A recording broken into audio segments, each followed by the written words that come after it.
Hello, hello, hello la famille! J'espère que vous allez tous super bien aujourd'hui. Et je vous souhaite bienvenue au Larry Show! Numéro 35, épisode 35 du Larry Show où aujourd'hui, la gang, j'ai envie qu'on se fasse un beau retour sur Friday Night SmackDown. Yes sir!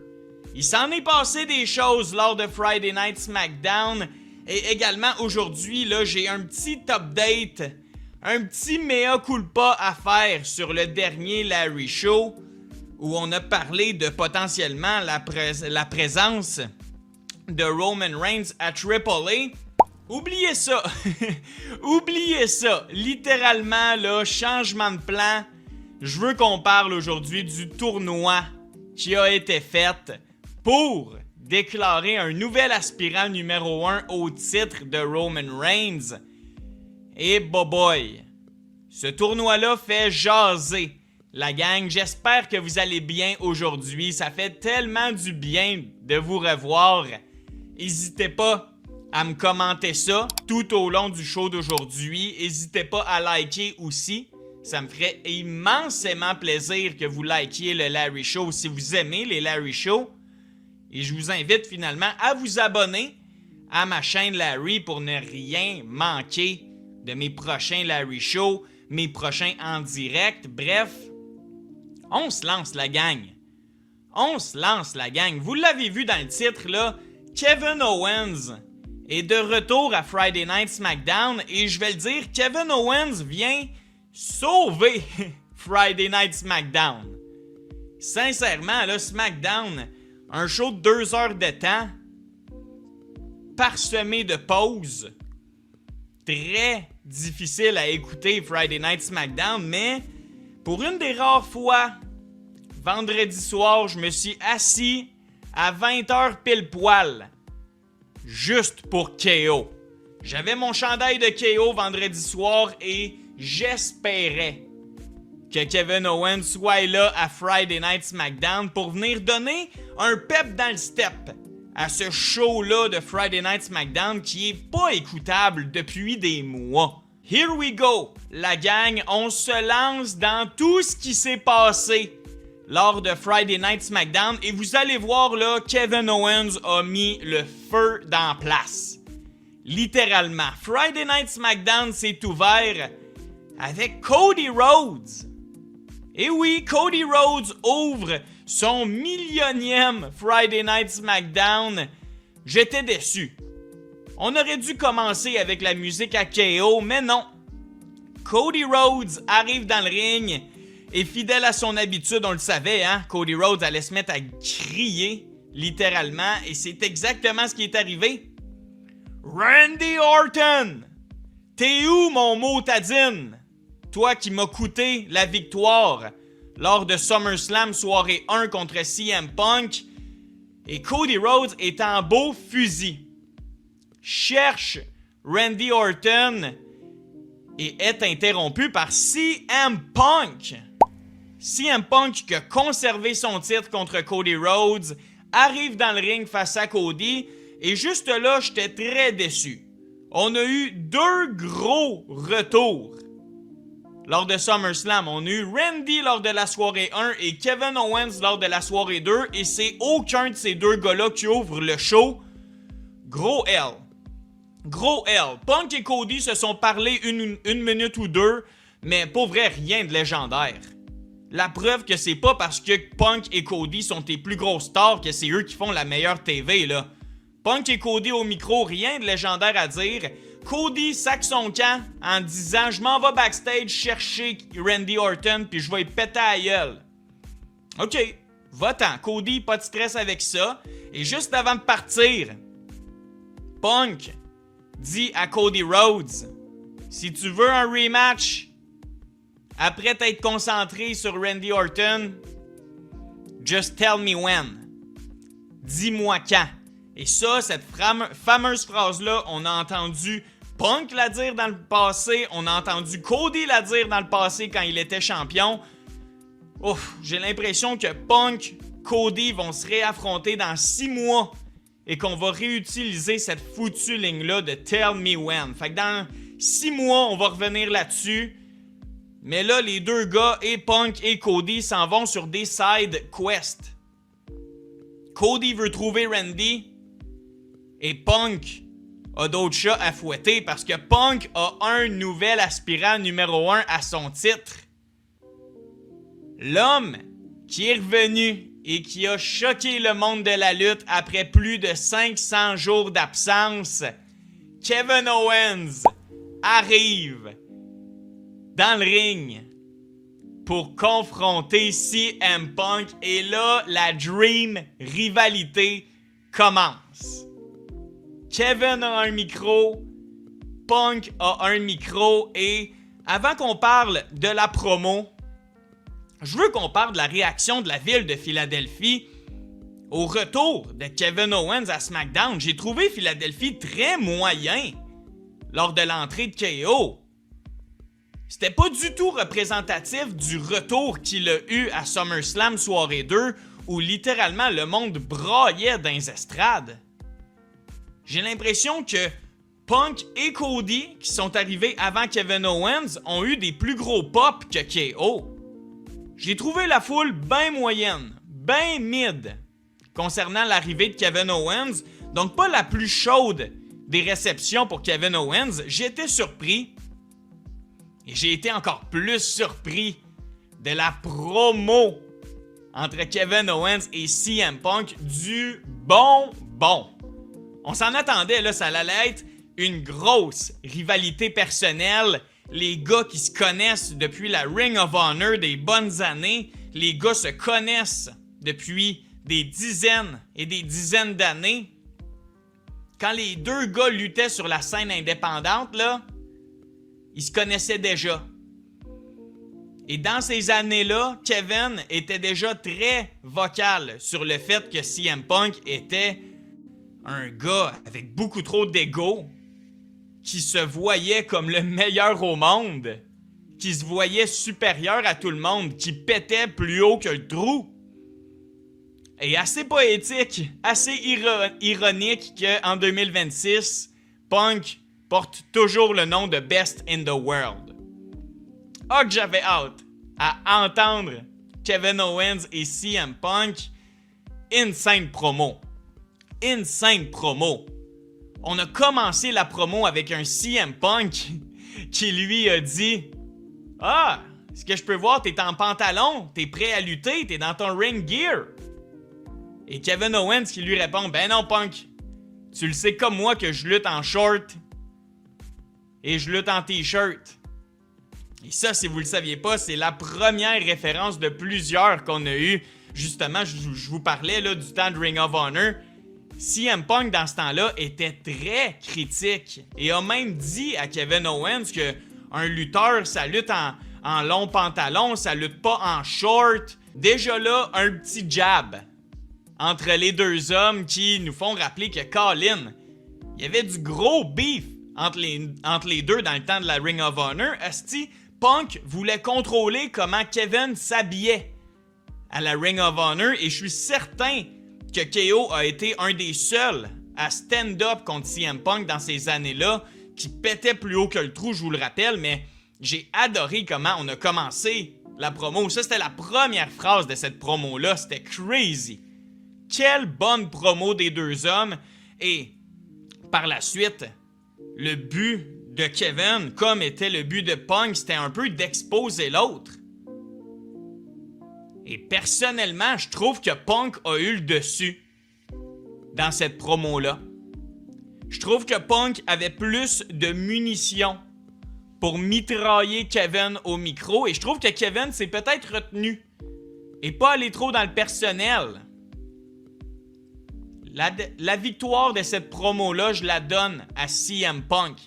Personnellement, j'ai pas trouvé que Kevin avait mangé Punk au micro. J'ai pas trouvé que Punk avait mangé Kevin non plus, mais je donne l'avantage à Punk. Vous m'écrirez si vous avez vu Friday Night SmackDown, qui a gagné cette promo-là selon vous. Mais Punk est allé de shots after shots after shots sur Kevin. Et il a dit à Kevin que Punk, avant, il se faisait considérer comme un petit gros, un pas en forme.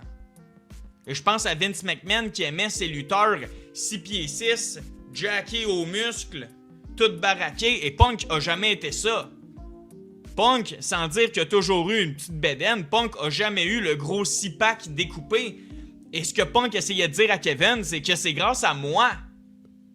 C'est grâce à Punk si des gars comme Kevin Owens, qui sont des 5 étoiles dans le ring, mais qui n'ont pas une shape 5 étoiles, c'est grâce à Punk qui a tracé le chemin pour que ces gars-là se fassent signer et que la mentalité de Vince McMahon crisse le camp. Et Punk dit également à Kevin que si c'était pas de Punk, ben Kevin Owens aurait une job bien normale de semaine. Il lutterait sur les indépendantes la fin de semaine. Et il serait en train de texter Punk pour avoir des billets pour SummerSlam, par exemple. Wouh! Damn! Damn! Et pour vrai, c'est là que je m'attendais à ce que Kevin réplique. Avec des bars du genre « You call yourself the best in the world. Tu t'appelles le meilleur au monde. Mais Punk, je suis capable de faire des backflips bien mieux que toi. » Par exemple. Petite phrase rapide qui aurait pu faire à la foule « Oh shit! » Puis on aurait tous pensé à samedi dernier quand CM Punk a chié son backflip complètement. Je sais pas. Je trouve que Kevin s'est vraiment retenu. Il est allé dans une phrase de « T'as pas changé depuis le temps de la Ring of Honor, t'as toujours le même gros ego. » Il a dit, je pense, « Son of a bitch », Kevin. Ça a eu une bonne réaction, mais rien vraiment contre Punk pour lui en crisser une d'un dent. Et je trouve que Punk, lui, il était là pour en mettre d'un dent à Kevin, justement. Avantage Punk. Avantage Punk pour cette promo-là.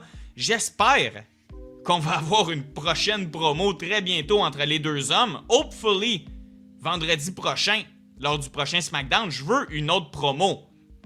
Mais je vous dis, j'écoutais Kevin parler à Punk et Punk lui répondre avec des affaires très personnelles. T'es rien sans moi, j'ai pavé le chemin pour toi. Je vous dis, j'ai jamais vécu ces émotions-là dans une storyline depuis CM Punk contre Drew McIntyre.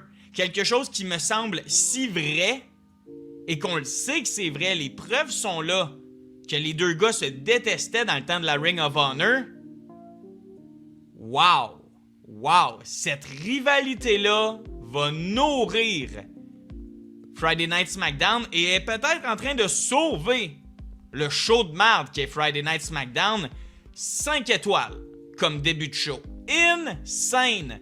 Promo, et je me répète, mais avantage à Punk. J'espère que Kevin va y aller dans les grosses lignes, les grosses bars pour démolir CM Punk dans les prochaines semaines. Très hâte de voir et très curieux de vous lire si vous pensez que Kevin a gagné cette guerre de mots-là, mais personnellement, j'irais pour Punk.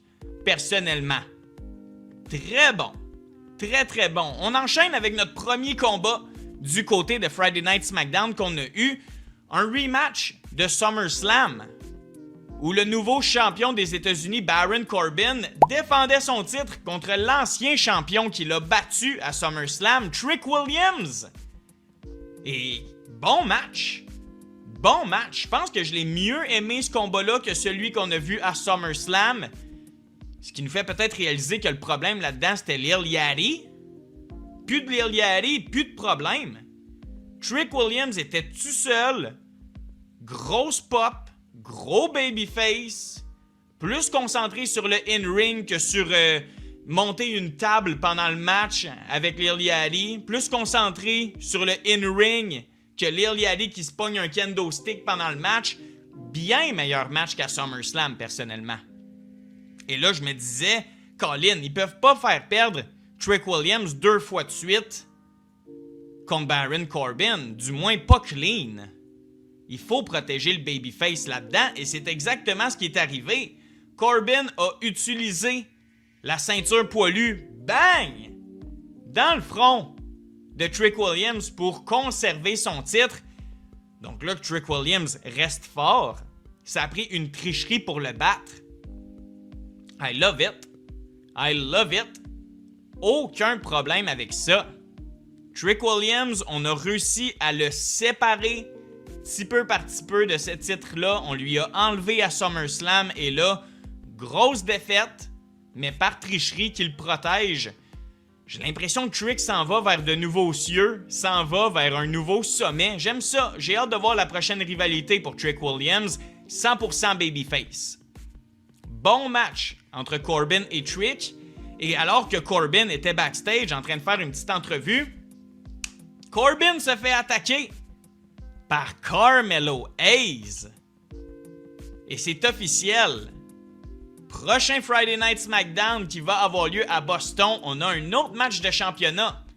Corbin doit encore défendre son titre, mais cette fois-ci contre Carmelo Hayes. Un autre bon match en vue. Un autre très bon match en vue où j'ai l'impression que Corbin va conserver, encore avec de la tricherie, encore avec de la grosse heat sur ses épaules. Donc bien hâte de voir ça. Carmelo Hayes contre Baron Corbin la semaine prochaine. Très hâte de voir ça. On enchaîne avec un autre match de prévu. SmackDown nous ont annoncé plein de matchs pour la semaine prochaine. J'aurais aimé ça voir plus de lutte pendant mon Friday Night SmackDown, mais là, on nous promet de la lutte pour la semaine prochaine.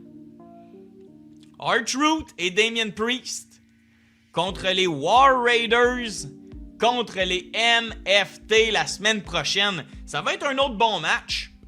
Pas un match que j'attends avec impatience, mais pour vrai, ça pourrait slap comme match. Ça pourrait être très très bon. Et les titres sont en jeu. On le sait. Priest et R-Truth sont les champions par équipe de SmackDown. Les War Raiders sont les champions par équipe de la AAA. Les MFT viennent tout juste de ramener à coup comme manager la légende de la Bloodline. C'est comme, OK, il y a du potentiel.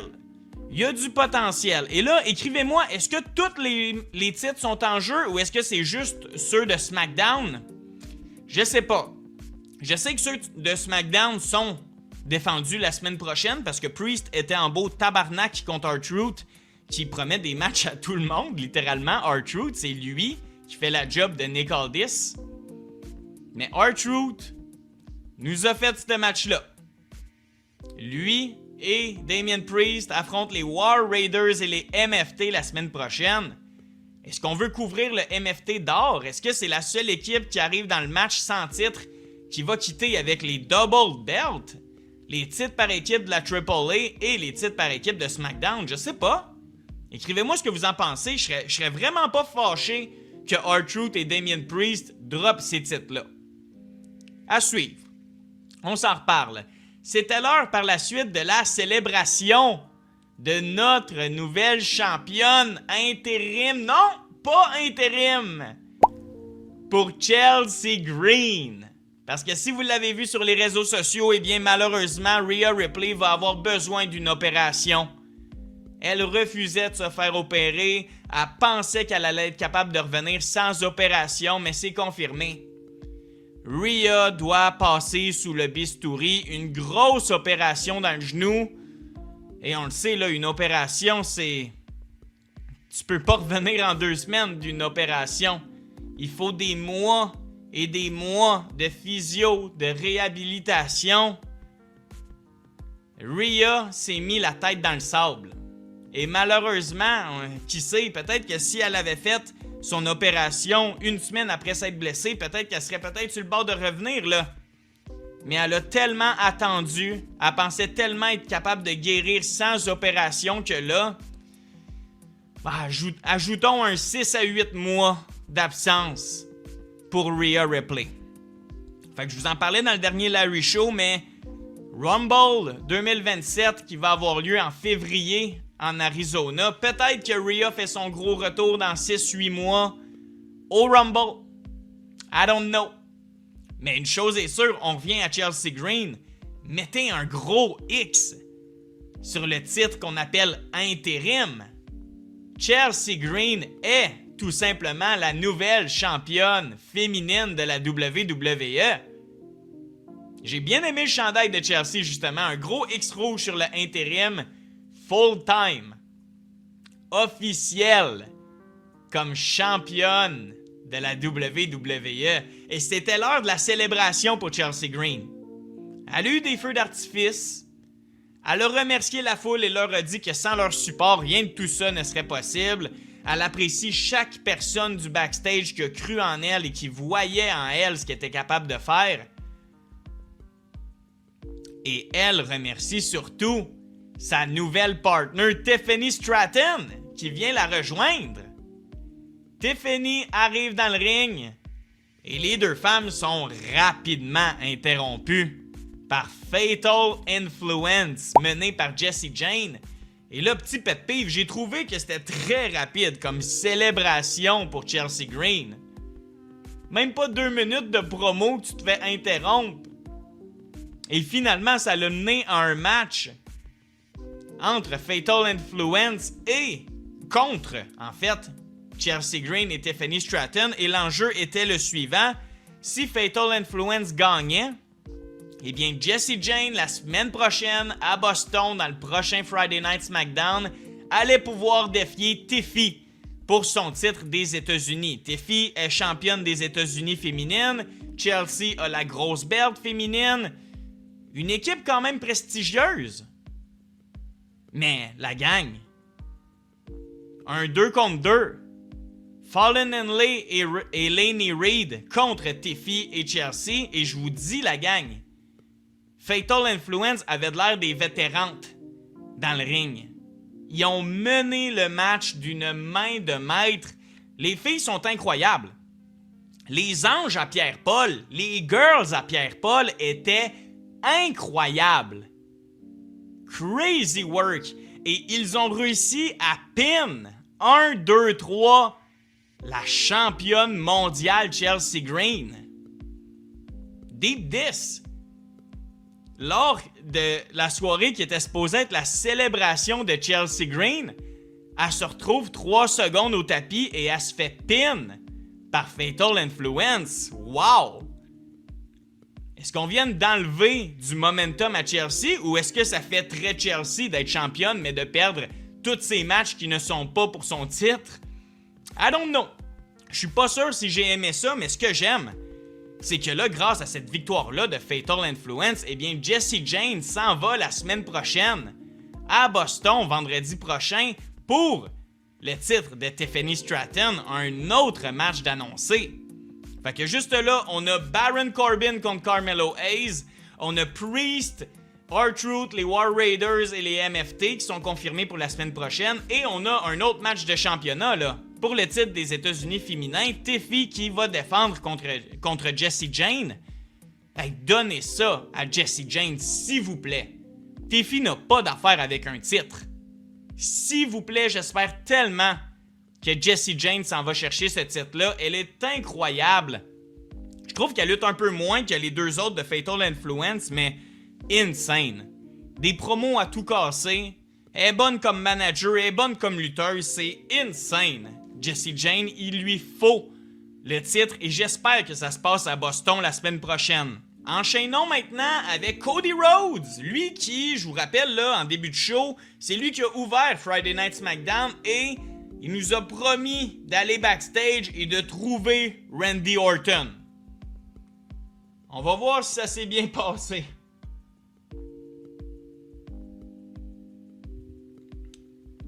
Eh bien, plot twist, non. Cody n'a pas réussi à trouver Randy backstage, tellement que Cody revient dans le ring pour une autre promo. Et c'est là que Randy Orton arrive. Et pour vrai, là, la réaction de la foule pour Randy a été plus forte que celle de KO. J'ai été très surpris. Est-ce que les fans des États-Unis sont pas fans de KO? J'ai trouvé la foule tellement plus forte pour Randy que KO, alors que les pop auraient dû être quand même similaires, là, mais non. Gros pop de Randy qui est de retour. Et Cody Rhodes continue à faire ce qu'il fait de mieux. Il essaie de un petit peu courir après Randy Orton, mais finalement, après l'échappatoire de Randy, Randy s'en va du ring. Et Cody Rhodes lui a dit une phrase très très hard. Une très belle phrase. Randy, On t'appelle le Legends Killer, le tueur de légende. Mais ma question pour toi, Randy, c'est... Qui va te tuer, toi? Ouh! Oh shit! Est-ce qu'on est en train de nous prévoir un match de retraite pour Randy Orton où Cody deviendrait le nouveau Legends Killer? Ou du moins, est-ce que Cody va tuer le Legends Killer?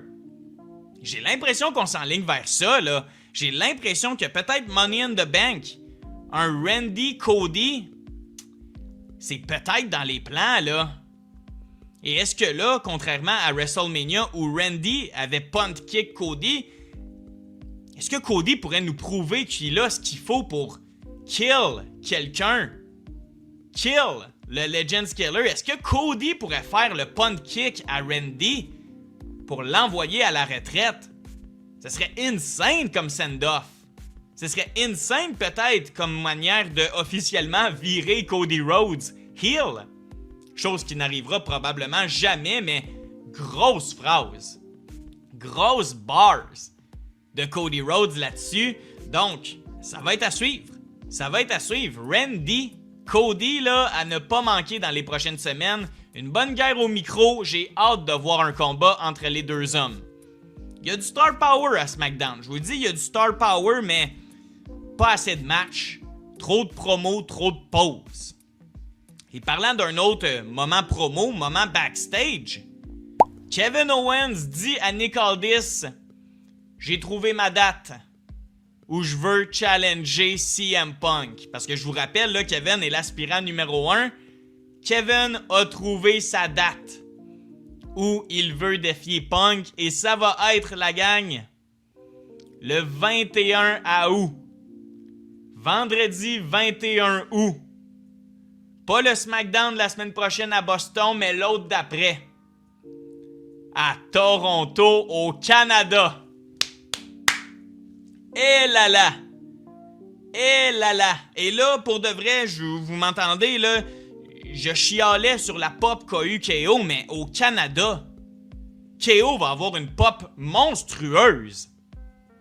CM Punk va défendre son titre à SmackDown, 21 août, en direct de Toronto, contre Kevin Owens, le Canadien, plus précisément notre Québécois. Crazy. Crazy. Dans 2 semaines, on a le match. Il nous reste 1 semaine de promo. Il nous reste un SmackDown avant ça de promo. Fait que d'un bord, on a Kevin Owens et CM Punk qui nous font une promo 5 étoiles. Et Triple H se dit, parfait, on finit ça dans 2 semaines, votre rivalité. Le match a lieu dans 2 semaines. Puis à Raw, t'as LA Knight contre Roman Reigns, une promo merdique. Triple H se dit, ah ouais, 10 semaines de rivalité, c'est bon pour ça. On se rend jusqu'à Money in the Bank avec ça. Yo, j'aurais pris 1 an de rivalité entre Kevin et Punk. J'espère que leur rivalité se termine pas dans 2 semaines. À SmackDown Toronto, là. C'est trop de l'or en bord. Il reste tellement de jabs à se dire. Il reste tellement d'insultes à se dire. C'est la meilleure rivalité depuis Drew et Punk. Kevin et Punk ont carry Friday Night SmackDown cette semaine. Tu peux pas nous arrêter ça dans 2 semaines. J'espère vraiment qu'il va y avoir une plot twist à Toronto. Mais le match est officiel. J'ai vraiment hâte. Je vais le regarder, celle-là. SmackDown en direct de Toronto le 21 août. Insane. Insane. Ça va barder. Et si je peux vous parler de quelque chose qui a pas bardé pantoute, c'est notre main event. Charlotte Flair contre Jade Cargill. Parlons du match. Parlons du match avant de parler du finish. Tellement cringe. Charlotte a travaillé tout seul pendant 15 minutes. Il y a une séquence, je vais essayer de la retrouver et de vous la mettre à l'écran, là, mais Jade botch 3 fois de suite. 3 moves de suite. En moins de 10 secondes, Jade trouve un moyen de fuck up 3 fois. Et c'est notre main event de SmackDown, câlisse. Jade mérite pas de faire des main events, elle mérite de lutter à main event. Sacrement. Désastreux, Jade Cargill dans le ring.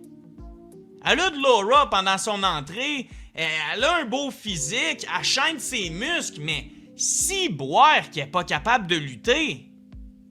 Et Charlotte Flair, un moment donné, elle peut pas tout faire tout seul, là. Des moves simples, elle est pas capable de les vendre. Sacrifice, gros match difficile pour Jade Cargill, et c'est un mauvais signe quand on est dans le main event et que tout le monde a hâte que le match termine. J'ai crié à ma télévision « Go home !» genre 4 fois pendant le match. Désastreux. Désastreux. Mais, pour terminer ça, en fin de match, pour closer Friday Night SmackDown, un retour. Alexa Bliss est de retour. Et je sais pas si c'est un retour officiel. Alexa Bliss avait encore son attelle au bras. Quoique je me rappelle, là, c'est une fake blessure, là. C'est Alexa Bliss, il y a une couple de semaines, elle s'est elle-même hyper extensionné le bras, est capable. La madame, elle l'a fait dans le passé, c'est une fausse blessure. C'est un work. Mais là, techniquement, Alexa Bliss est de retour avec sa poupée Lily. Et les lumières se ferment. Oh my god, à ce moment-là, je pensais, ok, Alexa Bliss va juste disparaître et on va retourner dans le ring et Charlotte va aller chercher la victoire, mais non. 10 fois mieux que ça. On a un début à Friday Night SmackDown. Les lumières se ferment. Et qui apparaît out of nowhere sur le top rope? Tatum Paxley. Elle qui a passé les dernières années à NXT, une psychopathe, gothique. J'ai le goût de la comparer à la version actuelle de Lyra Valkyria et je pense que plusieurs personnes la voyaient aller rejoindre Lyra, psychopathe, du côté de Monday Night Raw, mais non! On la met dans le mix avec Charlotte et Alexa. Tatum Paxley fait ses débuts à Friday Night SmackDown et saute du top rope sur Michin et B-Fab. Et on se reconcentre dans le ring, là, on s'en allait vers le finish, complètement moffé. Et pas par Charlotte, là. Jade a complètement moffé le disaster, elle a moffé le move d'après. Dégueulasse. Mais victoire de Charlotte Flair grâce au début de Tatum Paxley et c'est là-dessus que c'est terminé. Friday Night SmackDown, Tatum Paxley rejoint l'équipe de Charlotte Flair et Alexa Bliss. Un beau début. Un beau début. J'ai hâte de voir l'utilisation de Tatum Paxley. J'ai comme le feeling que Tatum Paxley et Alexa Bliss vont devenir une équipe qui vont tourner le dos à Charlotte. J'ai ce feeling-là. Alexa Bliss, on le sait, là, avec tout ce qu'elle a fait avec Bray Wyatt, le Fiend, elle a du surnaturel. Elle a du psychopathe en elle, et c'est la même chose pour Tatum Paxley. Dans ce nouveau trio-là, c'est Charlotte Flair qui fit pas. Alors, est-ce qu'on s'enligne bientôt vers une séparation de Charlexa, Charlotte et Alexa Bliss? J'ai l'impression que oui. Mais très beau moment pour terminer Friday Night SmackDown. Tatum Paxley est arrivé. La gang. Donc c'est ce qui fait le tour pour Friday Night SmackDown. Vous m'écrirez vos impressions sur Friday Night SmackDown. Est-ce que vous l'avez écouté? Est-ce que vous avez aimé le show? Et pour vous, est-ce que vous êtes d'accord avec moi que Kevin Owens a complètement sauvé ce show-là? Très curieux de vous lire, la gang. Très curieux de vous lire. J'en parlais en entrée de show, là. Je veux qu'on parle rapidement de mon dernier Larry Show où je vous disais que c'était direction Triple A, direction le Mexique. Pour Roman Reigns, eh bien, littéralement 30 secondes, je vous jure, la gang, après avoir cliqué sur publier sur YouTube le Larry Show, Rey Mysterio nous a droppé une bombe. La gang. Rey Mysterio, qu'on a vu à Monday Night Raw faire une genre d'offre à Roman Reigns, nous annonce un tournoi où le gagnant du tournoi va avoir la chance d'affronter Roman Reigns dans un Raw très spécial qui va avoir lieu au Mexique. 14 septembre. Mettez ça à votre agenda. 14 septembre, on a un Raw en direct de Mexico City. Et pour se rendre là, on a un tournoi avec principalement des lutteurs de la AAA. Et le gagnant de ce tournoi-là s'en va affronter Roman Reigns au Mexique. Et dans la dernière semaine, dans les derniers jours, on a vu plusieurs rumeurs. Est-ce qu'ils vont donner ça à Penta? J'ai vu une grosse rumeur concernant une victoire d'El Grande Americano, Ludwig Kaiser. Finalement, Kaiser est même pas dans le tournoi. Je vous nomme nos 4 combats. Fait qu'on va avoir quart de finale, demi-finale, finale. That's it.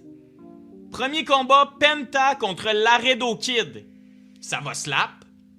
On a Psycho Clown contre Laparca. Personnellement, je connais pas trop le produit AAA. Écrivez-moi, Écrivez-moi votre prédiction pour ce tournoi-là. Mais avec beaucoup de lutteurs de la AAA, j'ai l'impression qu'on va être bien divertis, qu'on va découvrir du talent. Et continuons, là, Dragon Lee contre Elio del Dr. Wagner Jr. Et finalement, Ray Phoenix contre El Fiscal. Manque de star power un petit peu. On va se le dire, là, manque de star power un tout petit peu. Et en voyant ces noms-là, je pense que c'est sûr que c'est Penta qui gagne le tournoi. Et qui va aller affronter Roman Reigns à Mexico City. Quel dream match, Penta-Roman. Et je regarde ça également, là, Penta est d'un bord du bracket et son frère Ray Phoenix est de l'autre bord. Est-ce que vous pensez que les deux hommes vont pas se rejoindre en finale? Réunir les Lucha Bros, Penta contre Ray Phoenix? Et le grand frère Penta pourrait très bien battre Ray Phoenix pour puncher son ticket vers Mexico City 14 septembre. Je suis curieux de vous lire. Moi, j'y vais pour une victoire dans le tournoi de Penta. Et on va avoir tout qu'un Raw le 14 septembre en direct du Mexique. L'ambiance de feu. Roman Reigns qui défend son titre à Monday Night Raw pour une première fois depuis plusieurs années. Ça va faire du bien, le titre qui est défendu à Raw. Et il faut que tu fasses un Penta Roman Reigns. C'est ma prédiction, la gang. Et on va mettre ça à terme, ce Larry Show-là. Épisode 35. That's a wrap. That's a wrap au poulet. Merci beaucoup d'avoir été là. Ça me tentait de parler de Friday Night SmackDown. Le gros retour de Kevin Owens.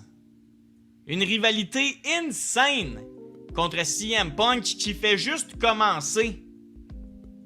Je veux vous lire, la gang. Je veux vous lire. Est-ce que vous donnez l'avantage à KO ou à Punk? Je veux vous lire également, est-ce que vous avez aimé Friday Night SmackDown? Est-ce que vous trouvez que c'est un bon show? Et que je suis quand même harsh de dire que Kevin Owens est venu sauver Friday Night SmackDown? Je veux vous lire, la gang. Je veux vous lire et là, j'ai une annonce pour vous pour terminer le show. Cliquez pas hors de la vidéo tout de suite. Il n'y aura pas de Larry Show la semaine prochaine. Larry s'en va dans le sud une semaine. Avec Momo, je m'en vais en vacances. Après des mois et des mois de vous amener des Larry Show, des lives plusieurs fois semaine, je m'en vais dans le sud. Je m'en vais me griller à Quen, je m'en vais prendre du soleil dans un tout inclus, la gang. Donc, surprenez-vous pas si la semaine prochaine, vous avez pas de Larry Show. Mais je viens de vous en faire un, mon deuxième de la semaine. J'espère que vous allez apprécier, la gang. J'espère que vous allez passer une super de belle semaine. Reposez-vous bien.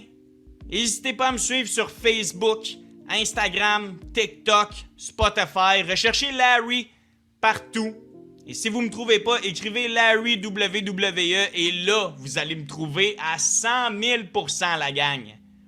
J'espère que vous avez aimé le Larry Show numéro 35. Passez une merveilleuse semaine qui s'en vient. Prenez soin de vous, prenez soin de vos proches. Merci mille fois d'avoir été là. Je ne cesserai de vous le dire, la gang. C'est votre Larry Show et sans vous, je suis absolument rien, la gang. Donc, merci d'avoir été là. Je vous souhaite une merveilleuse fin de journée et comme on se dit comme d'habitude, take care and peace.